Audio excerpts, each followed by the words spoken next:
Hi everyone, welcome to Ipso Academy. दोस्तों, आज हम लोग बात करेंगे परमाणु की संरचना के बारे में। दोस्तों, आज दूसरा लेक्चर है।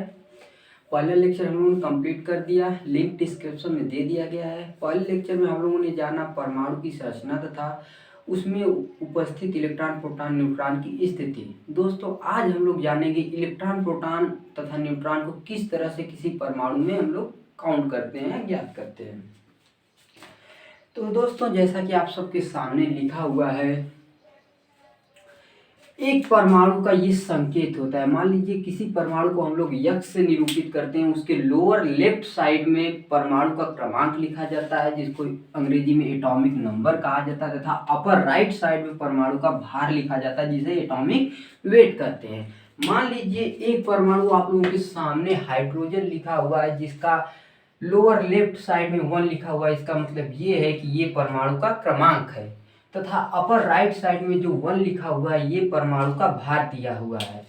कहने का मतलब ये है कि 1H1 परमाणु क्रमांक 1 तथा हाइड्रोजन का परमाणु क्रमांक 1 है।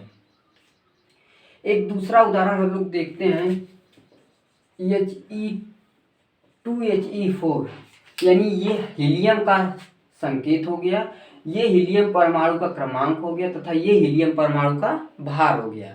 यानी हम कह सकते हैं कि इस हीलियम का परमाणु क्रमांक 2 है, इस हीलियम परमाणु का भार 4 है। ये तो रहा किसी भी परमाणु को निरूपित करने का तरीका है। यदि हम किसी परमाणु में इलेक्ट्रॉन, प्रोटॉन, न्यूट्रॉन को निकालना चाहें तो वो हम कैसे निकाल सकते हैं, आइए हम आपको फार्मूला बताते हैं। दोस्तों, आप लोगों के सामने लिखा हुआ है परमाणु का क्रमांक। परमाणु क्रमांक हम लोग लोअर लेफ्ट साइड से निकाल लेंगे, जिसको अंग्रेजी में एटॉमिक नंबर कहा जाता है। ये परमाणु क्रमांक प्रोटॉनों की संख्या के बराबर होती है। किसी भी परमाणु में उपस्थित प्रोटॉनों की संख्या उस परमाणु के क्रमांक के बराबर होती है, तथा ये प्रोटॉनों की संख्या उस परमाणु में उपस्थित इलेक्ट्रॉनों की संख्या के बराबर होती है। यानी number of atomic number is equals to number of proton is equals to number of electrons. यानी हम ये कह सकते हैं कि किसी भी परमाणु में उपस्थित इलेक्ट्रॉन, प्रोटॉन तथा उसका परमाणु क्रमांक बराबर होता है।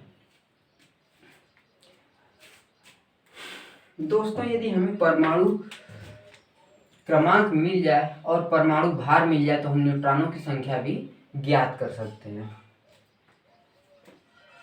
परमाणु भार में से परमाणु क्रमांक को घटा देने पे जो संख्या प्राप्त होती है, वही संख्या न्यूट्रॉनों की संख्या होती है।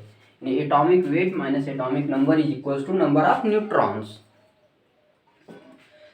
दोस्तों, आप इसका स्क्रीनशॉट ले सकते हैं।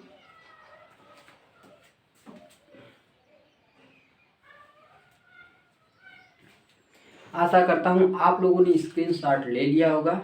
दोस्तों, अब हम लोग कुछ मॉलिक्यूल को ऑपरेट करेंगे।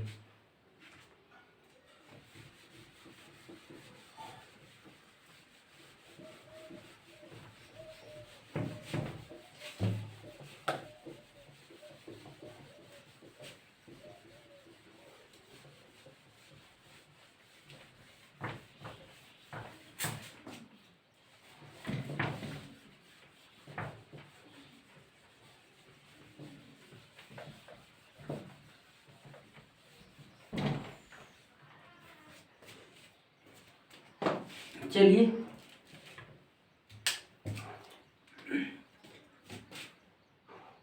जैसे हाइड्रोजन हुआ 1H1, इसमें हमें इलेक्ट्रॉन, प्रोटॉन तथा न्यूट्रॉन काउंट करना है या निकालना है। देखते हैं कैसे। इसका परमाणु क्रमांक 1 है, यानी इसमें 1 इलेक्ट्रॉन होगा और 1 प्रोटॉन होगा। न्यूट्रॉन की संख्या निकालने के लिए 1 में से 1 को माइनस कर देंगे, परमाणु भार माइनस परमाणु क्रमांक, तो 1 - 1 इज इक्वल्स टू 0। यानी हाइड्रोजन परमाणु में 1 इलेक्ट्रॉन, 1 प्रोटॉन तथा न्यूट्रॉन की संख्या 0 होती है।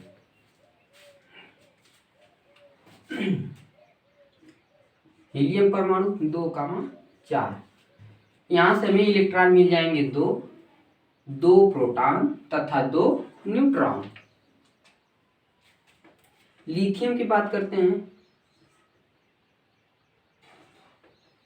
तो लिथियम का परमाणु क्रमांक 3 हुआ, इसका मतलब इसमें 3 इलेक्ट्रॉन हैं, 3 प्रोटॉन हैं तथा 3 न्यूट्रॉन हैं।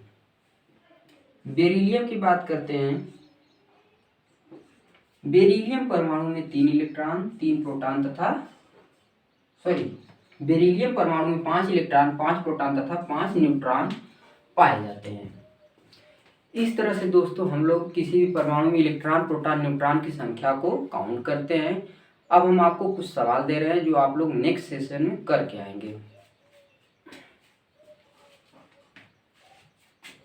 कार्बन, नाइट्रोजन,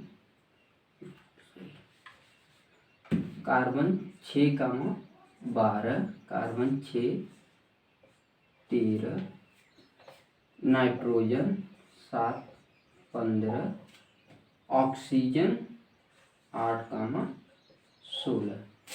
दोस्तों इन परमाणुओं का इलेक्ट्रॉन, प्रोटॉन तथा न्यूट्रॉन की संख्या को काउंट करना है। Thanks for watching.